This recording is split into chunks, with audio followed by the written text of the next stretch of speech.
Nós temos pregado, começou domingo passado, uma nova série de sermões sobre o livro de Efésios. Então já pode pegar o seu livro de Efésios aí e abrir. Domingo passado o Milton pregou no capítulo 1. Hoje nós vamos pregar no capítulo 2 e 3, tá bom? Efésios 2 e 3. E o tema principal dessas mensagens é que em Cristo nós somos salvos, tá? De uma série de coisas. Nós somos amados, somos salvos, acolhidos, transformados e enviados. Vai ser uma boa oportunidade para você dar uma lida no livro de Efésios, se você não leu ainda. É muito fácil, é um livro muito gostoso da gente ler. E eu queria que você abrisse então no capítulo 2 de Efésios.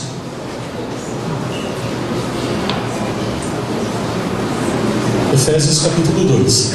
Vamos orar para a gente começar então. Senhor, muito obrigado por esse dia, obrigado por nós estarmos aqui de manhã. E agora a gente vai ler a Tua Palavra e nós queremos que o Senhor fale ao nosso coração, Senhor. Mostre para a gente qual é a Tua vontade nesses versículos que a gente vai ler, Senhor. Pai, eu quero pedir que o Senhor tire do nosso coração agora toda a distração, toda a preocupação, que não seja ouvir a Tua Palavra, Senhor. E fala de uma maneira bem forte, que a gente possa entender e praticar a Tua Palavra. É o que nós pedimos em nome de Jesus. Amém. Gente, quem está escrevendo essa carta é o apóstolo Paulo. Ele está escrevendo aos Efésios, que são pessoas que moravam numa cidade chamada Éfeso, que fica hoje, inclusive, na Turquia, tem essa cidade. Então, se procurar no mapa, você até pode passear lá. Lá em Éfeso, Paulo passou alguns anos do seu ministério e ele conseguiu evangelizar as pessoas e organizar uma igreja. Então, essa igreja era a igreja de Éfeso, muito famosa, uma igreja muito boa. Depois ele volta para Jerusalém.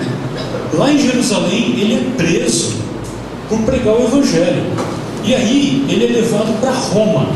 E lá em Roma então ele fica numa prisão domiciliar. Ele fica um bom tempo preso, com soldados ao redor. E aí ele começa a perceber como funciona o dia a dia de uma pessoa presa, de como funcionam os guardas, aquela questão da disciplina, da roupa deles, tudo. E aí, como um homem muito abençoado que ele era, ele começa a fazer essas ligações entre tudo que ele estava vivendo. E aí vem um cara lá de Éfeso chamado, olha que nome bonito, Tíquico, né? Tíquico. Ele vem e traz então notícias da igreja de Éfeso. E Paulo decide escrever uma carta para eles. E essa carta, que é esse livro que nós temos aí, é escrito então com base no que Paulo conhecia da igreja, as notícias que ele recebeu de lá e também com o que ele estava passando ali em Roma preso. E aí, por isso, que por exemplo, chega no capítulo 6, ele começa a falar sobre a armadura, né? Aquela história do capacete. Por quê? Porque ele estava vivenciando isso ali na casa dele, na pele. Ele estava vendo aqueles guardas. Então Deus usa todo aquele contexto do apóstolo Paulo para ele escrever essa carta, que ainda hoje tem para nós lições preciosas, tá? E aí chega no capítulo 2, vamos ler, a gente vai ler alguns trechos, tá bom? Do capítulo 2 e depois do capítulo 3. Eu tirei aqui disso que nós vamos ler aqui, eu tive que tirar algumas lições. Eu poderia tirar umas 20 lições, mas a gente não ia conseguir guardar. Então, eu tirei aqui para nós essa mensagem, que no capítulo 2 nós vamos entender que nós somos salvos. Domingo passado o Milton falou que nós somos amados. Hoje nós vamos lembrar disso. Nós somos salvos. É isso que a gente vai ver no capítulo 2 e no capítulo 3. E lá no capítulo 2, vamos lá, do 1 ao 3, a gente vai entender que nós somos salvos de nós mesmos. Vamos lá. Capítulo 2, 1 ao 3. Ele vos deu vida, estando vós mortos nas vossas transgressões e pecados, nos quais vocês andaram no passado, no caminho desse mundo, segundo o príncipe do poderio do ar, do espírito que agora age nos filhos da desobediência, entre os quais todos nós também antes andávamos, seguindo os nossos desejos carnais, fazendo a vontade da carne e da mente, e éramos por natureza filhos da ira, assim como os demais. O que Paulo está falando aqui é o seguinte, gente, ele está fazendo uma descrição da nossa vida.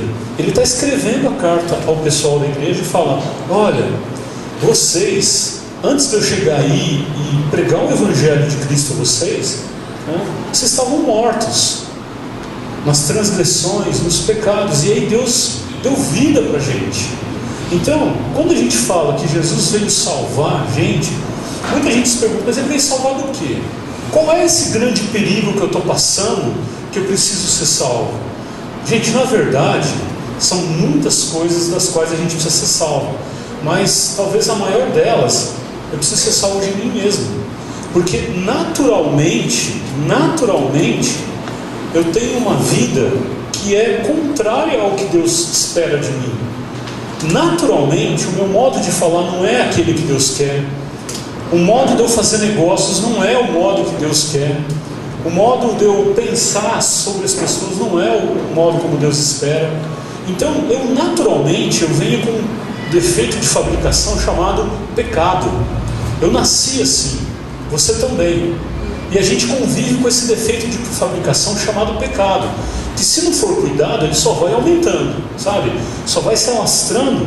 E a grande força da nossa vida é fazer com que essa doença chamada pecado, ela diminua, porque ela não vai ter cura, ela vai diminuir, e eu consiga voltar do curso natural da minha vida, que é me afastar de Deus, e nadar contra a maré, voltando para Deus. Então, na verdade, Paulo está dizendo assim: vocês viviam longe de Deus, né? Olha lá, pensa bem, uma pessoa, ele fala que a gente estava morto em transgressão e pecado. Pecado, gente, uma boa definição de pecado é tudo aquilo que desagrada a Deus, ou contraria o que Deus quer.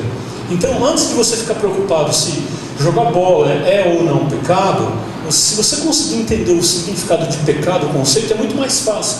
O que é pecado? Pecado é quando eu faço alguma coisa, eu deixo de fazer, ou sinto, ou penso alguma coisa que está contrariando a Deus. Jogar bola é pecado? Não, porque não está contrariando a Deus, né? Mas, por exemplo, se eu falar mal de alguém, isso é pecado, porque a Bíblia está falando para eu não falar mal das pessoas.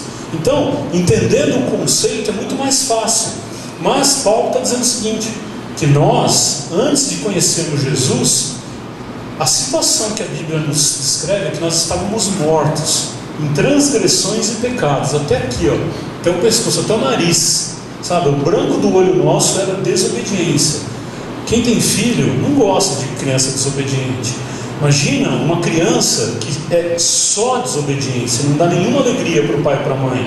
A Bíblia fala isso. Nós, antes de conhecermos a Jesus, nós estávamos mortos. A Bíblia também diz que a gente seguia a ordem desse mundo. Sabe aquele, né? Maria vai para as outras? É assim, tem esse ditado popular. E na verdade, quando a gente não tem esse entendimento espiritual das coisas, a gente meio que vai na onda. Então vamos lá. Agora, quando eu assisto, por exemplo, esses shows, né? Lá, passou agora o Rock in Rio, eu choro de dar risada. Se bem que no rock não tem muito disso, isso é mais no axé lá, né? Ou no funk.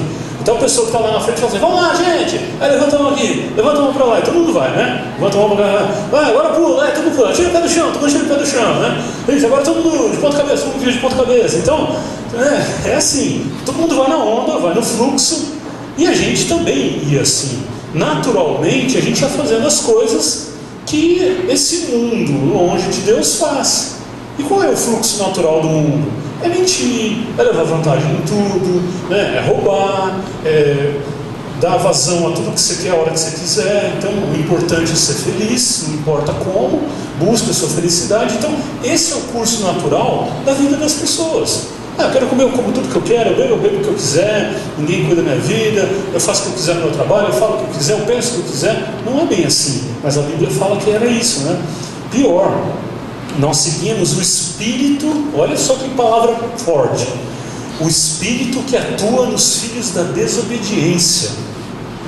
Gente, olha que terrível. Paulo está dizendo assim: antes de nós desenvolvermos uma comunhão com Cristo, mesmo que a gente não soubesse disso, a gente seguia algo espiritual ruim, maligno.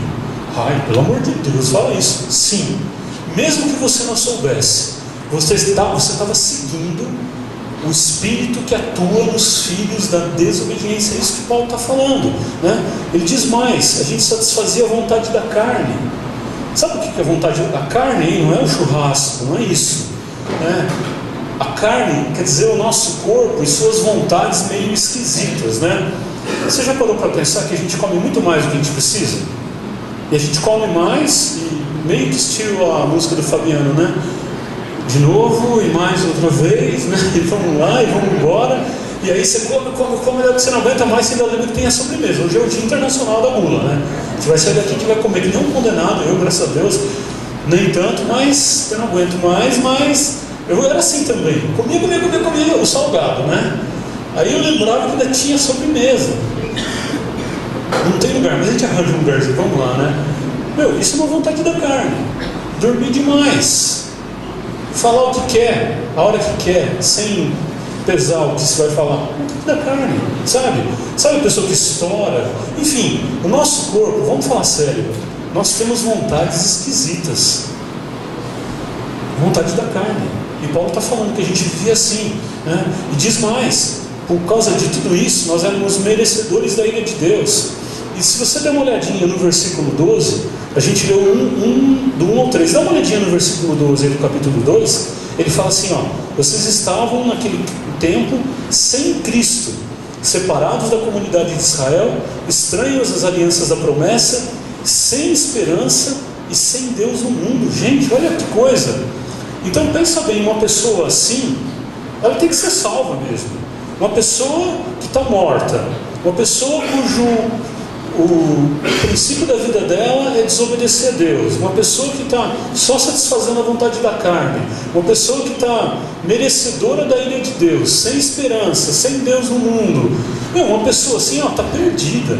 Então eu olho para a minha vida e vejo que antes mesmo de conhecer Jesus, por melhor que a gente acha que está, na verdade a gente está perdido. Então é uma boa análise para você fazer na sua vida. Será que eu estou ou eu não estou? Será que eu acho que eu estou? Será que eu penso que eu sou? Será que eu ainda não fui transformado por Jesus? Porque se eu não fui, eu ainda preciso ser salvo de mim mesmo. E foi para esse tipo de pessoas, como eu e você, que Jesus veio. Sabe, Jesus não veio para os bons, Ele veio para os ruins, eu e você. Ele veio para esse tipo de gente. Ele não veio para gente religiosa, Ele não veio para gente obediente. Gente obediente não precisa de Jesus. Quem precisa de Jesus é quem está morto no pecado, na transgressão, seguindo a vontade da carne, seguindo o Espírito que atua nos filhos da desobediência, gente que está longe de Deus. É para esse tipo de gente. Então, é para isso que Jesus veio. Ele veio para salvar a gente de nós mesmos. Antes de salvar do pecado, do diabo e da morte, eu preciso ser salvo de mim. E você sabe que mesmo depois da conversão a Cristo, diariamente eu preciso continuar sendo salvo de mim mesmo, porque sabe, eu preciso fazer morrer essa minha velha natureza e deixar que essa nova natureza de Jesus cresça na minha vida. Senão, o velho homem toma o lugar de novo. Às vezes eu tenho vontade de falar algumas coisas, mas eu me lembro que não é mais assim. Às vezes eu lembro de tentar, às vezes eu quero fazer justiça com minhas próprias mãos, mas eu lembro que não é bem assim. Agora eu tenho alguém que luta por mim.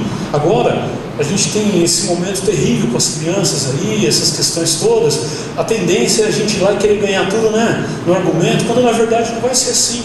A gente não vai pagar a gasolina jogando fogo. A gente vai pagar o fogo jogando gasolina, né? É só para ver se vocês estavam meio acordados ou não, né? Aí todo mundo, né?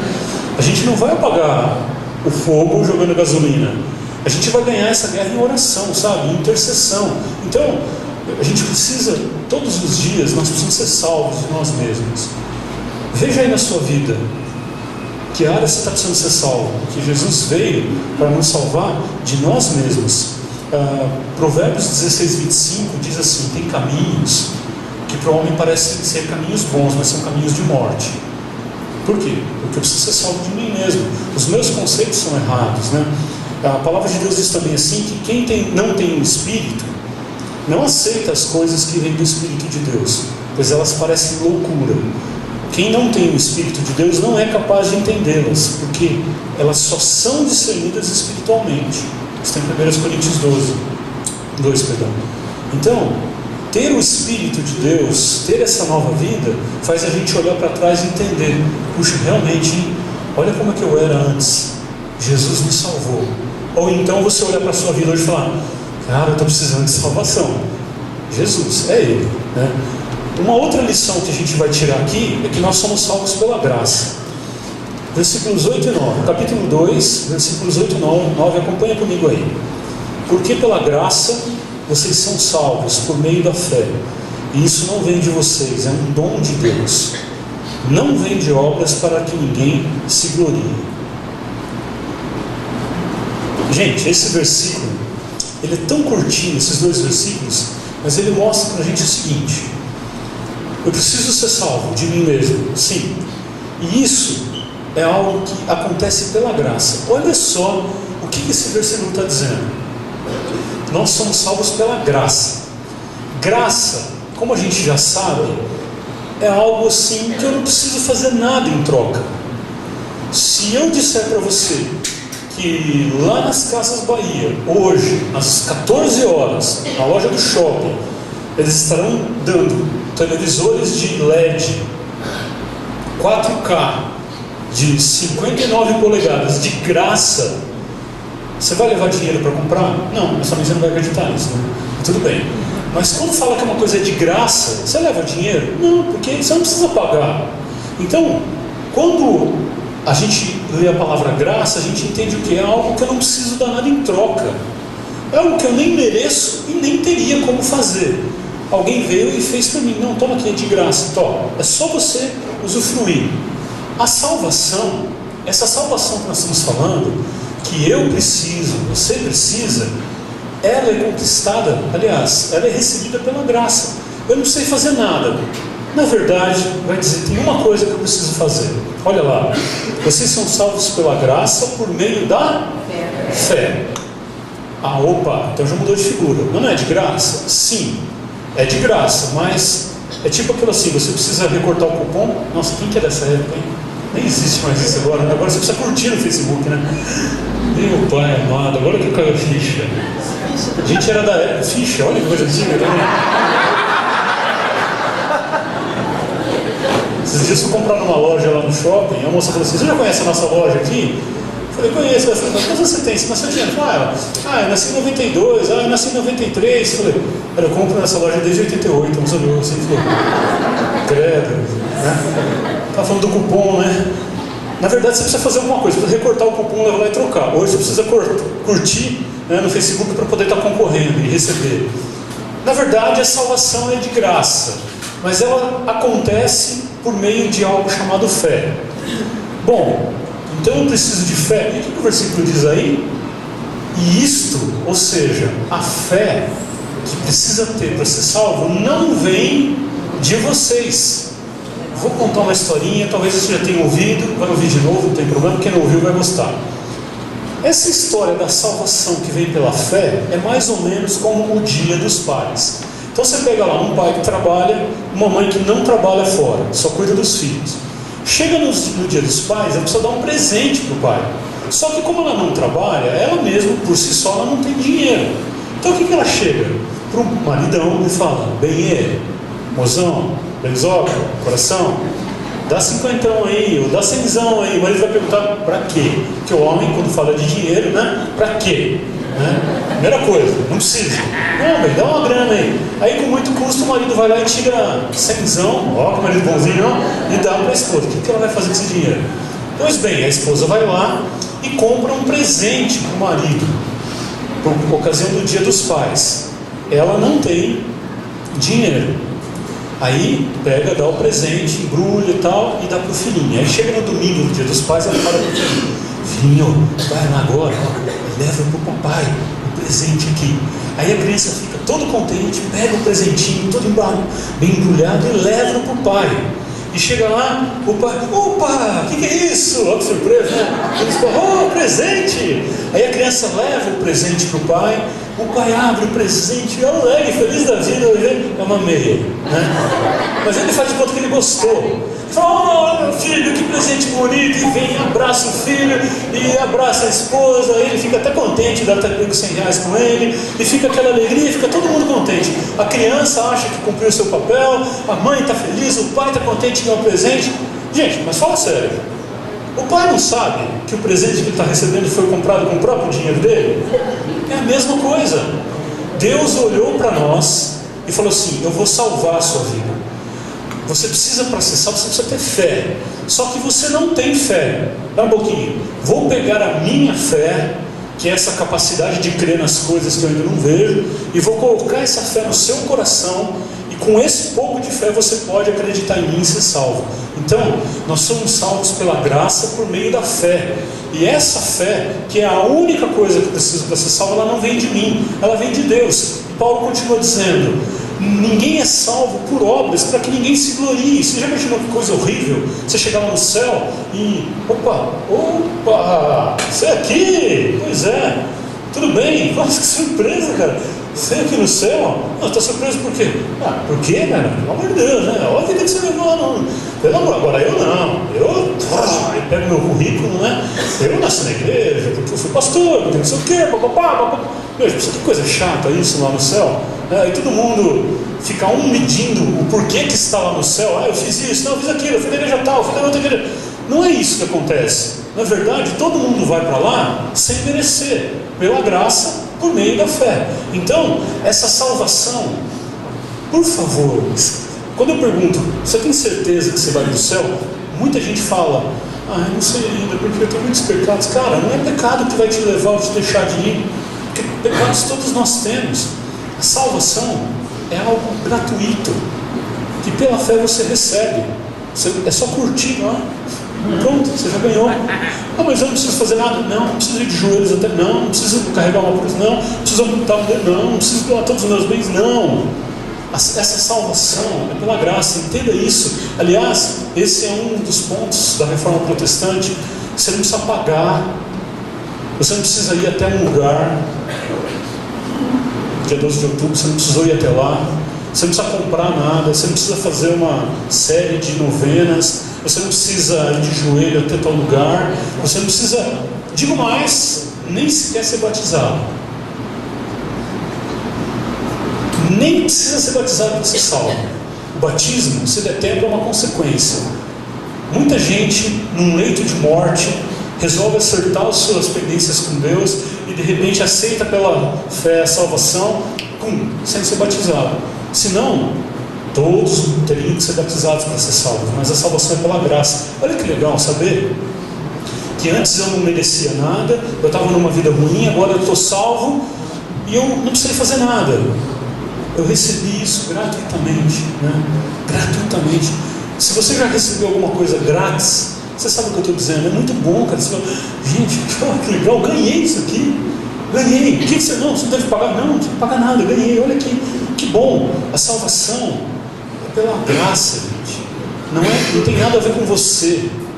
Mas eu não mereço. Não, ninguém merece. Graça de Deus. Nós cantamos uma música que diz assim: nada que eu fizer te fará me amar mais. Não tem o que eu faça para ser salvo. Não tem o que eu deixe de fazer. Lógico que depois de receber um presente tão lindo como a salvação em Cristo e ser uma nova criatura, lógico que eu vou querer me tornar uma pessoa melhor para agradar a Deus. É diferente. Agora, porque eu sou salvo, eu vou ter uma vida, e isso que nós vamos falar daqui para frente, eu vou ter uma vida diferente. Mas antes, sabe, não tem esse negócio: primeiro faça isso, depois faça aquilo, abandona o pecado, muda o seu modo de falar, compra outra roupa, corta esse cabelo, arranca essa tatuagem, para de fumar, para de beber. Não é assim. Jesus falou: venha todo mundo como você está, arrebentado, né? Transgenerizado, venha do jeito que você tiver, meu amigo. A salvação é pela graça por meio da fé. E aí, a última parte dessa mensagem é que nós somos salvos por uma nova realidade. Vamos lá no capítulo 3, versículos 16 ao 21.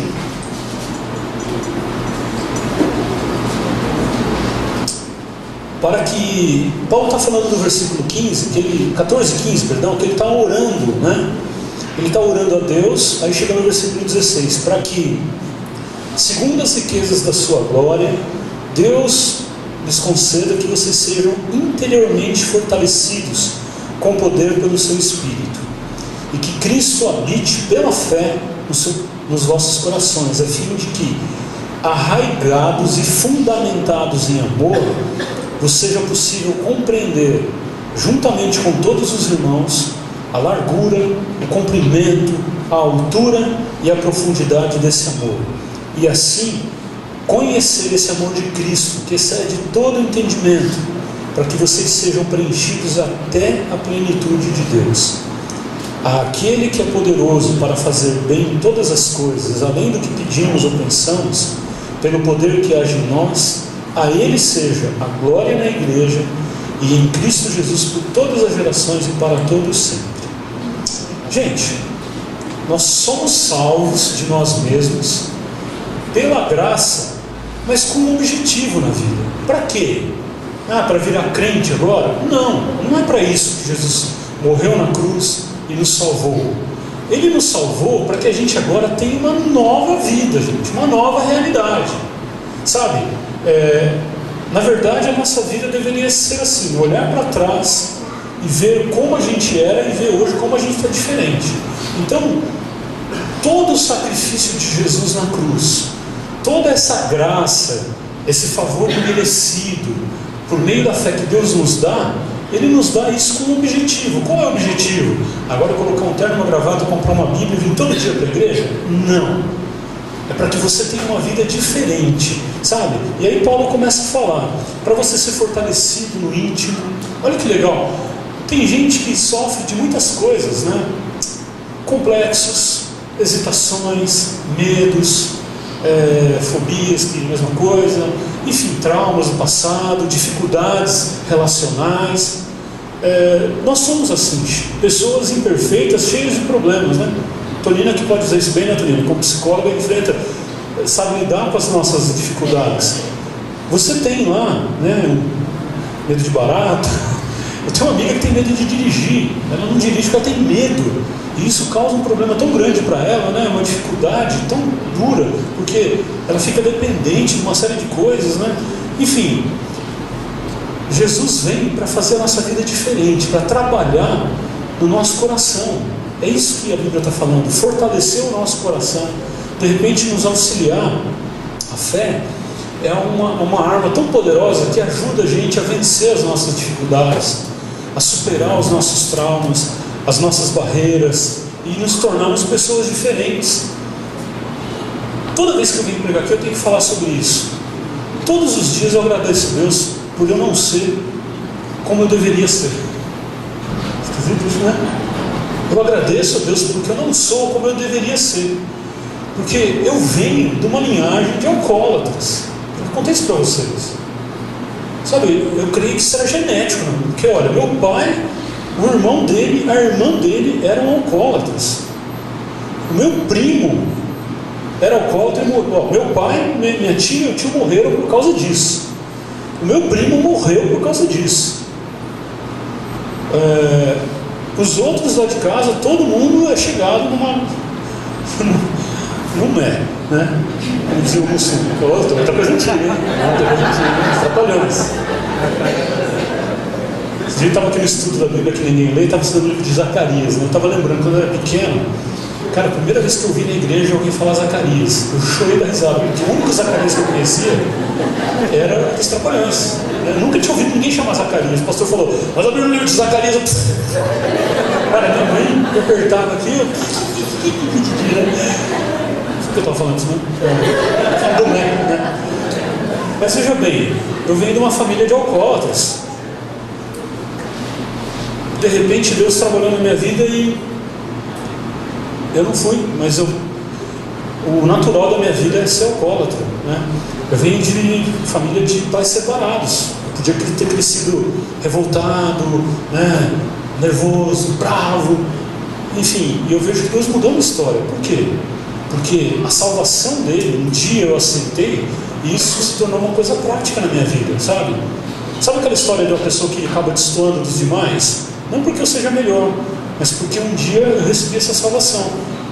Mas da minha família não receberam, estão até hoje sofrendo por causa de tudo isso. Então, ser fortalecido. Paulo fala, para que Cristo habite na gente, aí usa uma palavra, arraigado, significa enraizado em amor. A salvação é para que a nossa vida seja permeada por amor. Gente, vou fazer agora um parênteses aqui. Faz tempo que eu tenho que dizer isso para vocês. A gente está vivendo uma época difícil. Essas questões todas pelas quais a gente vai orar daqui a pouquinho, da questão do gênero, das crianças, essas exposições, sabe? Nós precisamos fazer tudo em amor, sabe? Em amor. De repente, a gente não pode jogar com as mesmas armas que as pessoas têm jogado. A gente tem visto irmãos nossos de uma maneira assim, raivosa, irada, mandando todo mundo para o inferno, que Deus tem que matar todo mundo e acabar com esse tipo de gente. Gente, não é por aí, sabe? A nova realidade da nossa vida é o seguinte: é tudo feito em amor. Nós vamos ganhar essa batalha espiritualmente, não é debatendo lá no programa da Luciana Gimenez, não é aí, sabe? De repente a gente tem que mudar, sabe, a nossa maneira de ser. É isso que Paulo fala: vocês foram salvos para serem diferentes, gente. Digo uma coisa para vocês, não esperem que o mundo vai melhorar, não. O mundo não vai melhorar, o mundo vai piorar. Mas por um lado, isso é muito bom para nós. Sabe por quê? Quanto pior tiver o mundo, quanto mais escuro tiver, quanto mais presença de luz tiver, mais isso vai ser perceptível. Então, pensa bem, o mundo está indo de mal a pior? Tá. Puxa, eu sou a pessoa que tem essa capacidade de transformar a minha vida e mudar a minha realidade. Então, ótimo, tá bom para mim. Porque quanto pior tiver, quanto mais eu fizer de atitudes de amor e de coisas boas, mais eu vou ter sucesso para mudar o mundo ao meu redor. Quando está tudo bem, talvez quando está tudo claro, eu trazer mais uma luz aqui não faz nenhum efeito. Então, vamos pensar um pouquinho. O mundo não vai melhorar, o mundo vai piorar. Mas por outro lado, para nós cristãos, vai ser um campo maravilhoso de trabalho. Porque quando tudo está ruim, Paulo diz: aonde superabunda o pecado, onde tem muito pecado, superabunda a graça. Então a gente vai ter muito mais graça quando tem muito mais pecado. Se o pecado está abundante, ótimo, vamos levar a palavra de Deus. Isso vai fazer muito mais diferença. Mas é isso que Jesus quer. Ele quer Paulo quer que a gente conheça a altura, a profundidade, a largura, a extensão do amor de Deus. Não é isso que você quer na sua vida? Ter um conhecimento espiritual, saber mais sobre a fé, conhecer mais a Jesus, poder ter uma vida melhor espiritualmente? Gente, não tem como escapar, né? Tudo sempre cai nisso. Vida de oração, conhecer a Bíblia, né? Colocamos aí os temas do Nutri. Tenho certeza que você tem algumas dúvidas sobre esses assuntos. Nem conhecer, porque uma das maneiras de você ter uma nova realidade é você conhecer a palavra. Sabe, Paulo está falando, conhecer o amor de Cristo.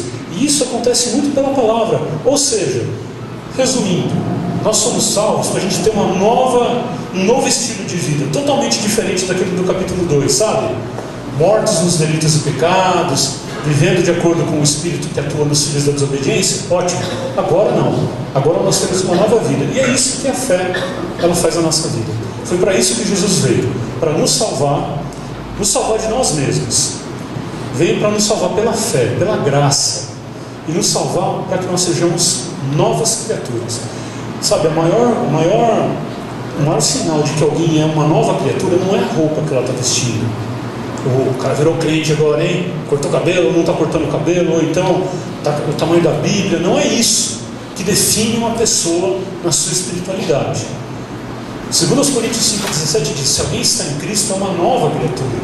Então, sabe, tudo se transforma, porque Deus opera isso.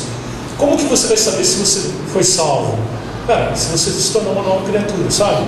As suas reações mudam, seus conceitos mudam, seu modo de falar vai mudar para melhor, seu modo de fazer negócio. Agora você vai viver pela fé e não de acordo com o jogo do mercado. Você vai perdoar ao invés de retaliar a pessoa. Não, você vai ter uma nova conduta. Por quê? Porque Jesus transformou, cara. Ele deu o exemplo. Agora eu vou deixar o lugar da arrogância e vou buscar o lugar da humildade, porque ele fez isso.